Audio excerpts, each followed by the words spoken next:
Hello foodies, welcome to the orange foods.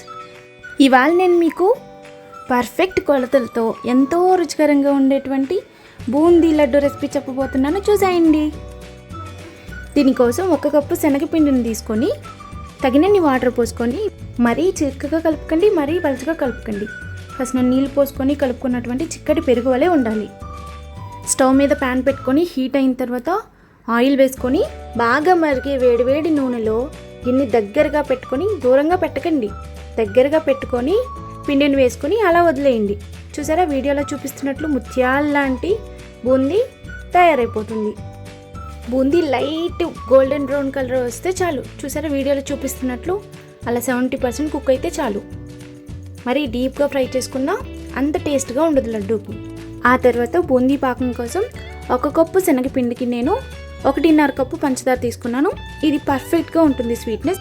అంత sweetness ఇష్టం లేని వారికి 1 కప్పు తీసుకోండి, సరిపోతుంది మీకు పర్ఫెక్ట్గా. ఇది పాకం వచ్చేలోపు మనం కొంచెం బూందీని తీసుకొని స్మాషర్తో కొంచెం బూందీని స్మాష్ చేసుకోండి. అప్పుడేనండి పర్ఫెక్ట్ బూందీ లడ్డు టేస్ట్ వస్తుంది. ఈ టిప్ మీకు తెలియకపోతే మీరు కూడా ఒకసారి ట్రై చేయండి. చూడండి, 8-10 నిమిషాలకి తీగ పాకం వచ్చేస్తుంది. చూడండి, వీడియోలో చూపిస్తున్న విధంగా వస్తే సరిపోతుంది. లాస్ట్లో 1/2 టీ స్పూన్ ఇలాచీ పౌడర్ వేసుకొని బూందీని కూడా వేసుకొని పాకం మొత్తం బూందీకి పట్టే వరకు వీడియోలో చూపిస్తున్న విధంగా కలుపుతూ ఉండండి. ఆ తర్వాత ప్యాన్లో నెయ్యి వేసుకొని జీడిపప్పు, కిస్మిస్ వేసుకొని వేసుకోండి. టేస్ట్ చాలా బాగుంటుంది. హ్యాండ్స్కి ఆయిల్ అప్లై చేసుకొని బూందీ గోరువెచ్చగా ఉన్నప్పుడే లడ్డూలు చుట్టేసుకోండి. నచ్చిందా? మరి ఇంకెందుకు ఆలస్యం, ఈ సంక్రాంతి సీజన్కి నేను చెప్పిన ఈ కొలతలతో ఈ బూందీ లడ్డు రెసిపీని ట్రై చేయండి.